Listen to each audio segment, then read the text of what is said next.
Hi అండి, అందరికీ నమస్తే. నేను మీ Sirisha. Welcome back to wonderful women. ఈరోజు వీడియోలో నేను మీకు సేమియాతో దద్దోజనాన్ని ఎంతో రుచిగా ఎలా తయారు చేసుకోవాలో ఆ తయారీ విధానాన్ని చూపిస్తాను. జనరల్ గా ఏంటంటే దద్దోజనం చేసుకున్నప్పుడు బానే ఉంటుంది, కానీ అది చల్లారిన తర్వాత గట్టి పడిపోతుంది. అది ఇలా సేమియాతో చేసిందైనా అన్నంతో చేసిందైనా. కానీ ఈరోజు వీడియోలో నేను మీకు దద్దోజనం గట్టి పడకుండా ఉండాలంటే ఏం చేయాలి, ఎలా చేసుకుంటే గట్టి పడదు అనేది వీడియోలో మీకు చూపిస్తాను. దీన్ని చేసుకోవడం కూడా చాలా సింపుల్, 5 నిమిషాల్లో రెడీ అయిపోతుంది. మరి ఎంతో టేస్టీగా సేమియాతో దద్దోజనం చేసుకునే ఆ విధానం ఏంటో చూసేద్దామా. ముందుగా నేను ఇక్కడ ఈ సేమియా దద్దోజనం చేయడం కోసం ఈ కప్పు కొలతగా 1 కప్పు సేమియాని తీసుకున్నాను. ఇది సుమారుగా 150 గ్రాములు ఉంటుంది. ఇప్పుడు ఈ సేమియాని ఫస్ట్ ఉడికించుకుని తీసుకోవాలి. దీన్ని ఉడికించుకునేటప్పుడు వాటర్ లో కొద్దిగా ఉప్పు వేసుకుని ఉడికించుకోండి. ఆయిల్ ఏం వేయక్కర్లేదు, ఎందుకంటే మనకి ఇక్కడ సేమియా పొడి పొడిగా రావాల్సిన అవసరం లేదు. కొంచెం మెత్తగానే ఉడికించుకుని తీసుకోవాలి. దీనికి వాటర్ ఇలా రోలింగ్ బాయిల్ అవడం స్టార్ట్ అయిన తర్వాత మాత్రమే సేమియాని వేసుకుని ఉడికించుకోండి. మంటని మీడియం ఫ్లేమ్ లో పెట్టుకుని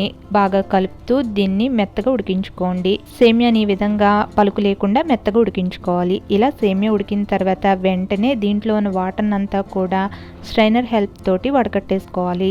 ఇది కొద్దిగా చల్లారేంత వరకు దీన్ని పక్కన పెట్టేసుకుని ఉంచుకోండి. ఈ సేమియా చల్లారేలోపు ఒక మిక్సింగ్ బౌల్లోకి ఏ కప్పుతో అయితే సేమియాను కొలిచి తీసుకున్నారో అదే కప్పు కొలతగా 2 కప్పులు పెరుగు తీసుకుని ఈ పెరుగుని విస్కర్ తో బాగా స్మూత్ గా అయ్యేంత వరకు బీట్ చేసుకోండి. ఈ విధంగా పెరుగు మొత్తాన్ని కూడా స్మూత్ గా అయ్యేలాగా కలుపుకున్న తర్వాత సేమియా చల్లారిపోతే చల్లారిపోయిన సేమియా మొత్తాన్ని పెరుగులో వేసేసుకుని పెరుగులో బాగా మిక్స్ అయ్యేటట్లు కలిపేసుకోవాలి. గడ్డలు లేకుండా స్మూత్ గా అంతా మిక్స్ అయ్యేటట్లు బాగా కలిపేసుకోవాలి. ఇలా సేమియా మొత్తం కూడా పెరుగులో మిక్స్ అయ్యేలా కలుపుకున్న తర్వాత దీనికి తాలింపు పెట్టుకోవాలి. సో తాలింపు వేయించుకోవడానికి స్టవ్ మీద ప్యాన్ లోకి 2 టేబుల్ స్పూన్ల ఆయిల్ తీసుకుని వేడి చేసుకోండి.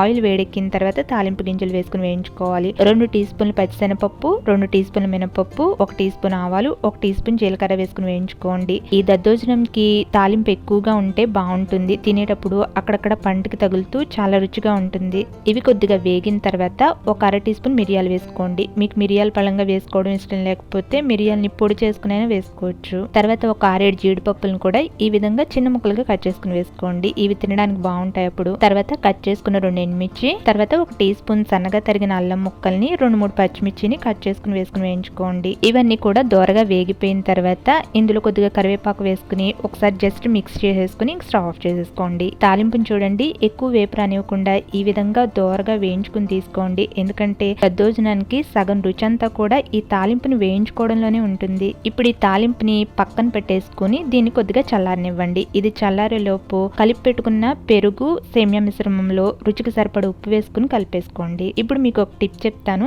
అదేంటంటే లాస్ట్ లో ఇందులో ఒక 1/2 కప్పు పాలు పోసుకుని కలుపుకోండి. అప్పుడు మీకు దద్దోజనం అస్సలు గట్టి పడదు, టేస్ట్ కూడా చాలా బాగుంటుంది. ఇలా అంతా బాగా కలిపేసుకున్న తర్వాత తాలింపు కొద్దిగా చల్లారితే తాలింపు మొత్తాన్ని కూడా ఇందులో వేసేసుకుని కలిపేసుకోండి. ఇప్పుడు ఇంకా మనకి సేమియా దద్దోజనం రెడీ.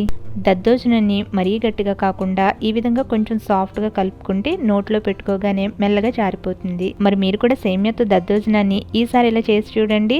దీన్ని దేవుడికి ప్రసాదంగా పెట్టడానికి బాగుంటుంది. అనుకోకుండా ఇంటికి ఎవరైనా అతిథులు వస్తే అప్పటికప్పుడు ఒక వెరైటీగా చేసి పెట్టడానికి బాగుంటుంది. జర్నీలో తీసుకెళ్ళడానికి కూడా బాగుంటుంది. మరి మీకు రెసిపీ తప్పకుండా నచ్చుతుంది అనుకుంటున్నాను. మీరు చేస్తే మీకు ఎలా కుదిరిందో మీ అభిప్రాయాన్ని నాకు కామెంట్ చేసి చెప్పండి. అలాగే వీడియోని లైక్ చేసి మీ ఫ్రెండ్స్ అండ్ రిలేటివ్స్ కూడా షేర్ చేయండి. మరిన్ని tasty recipes and interesting videos కోసం ఈ ఛానల్ ని సబ్స్క్రైబ్ చేసుకోండి. Thank you for watching.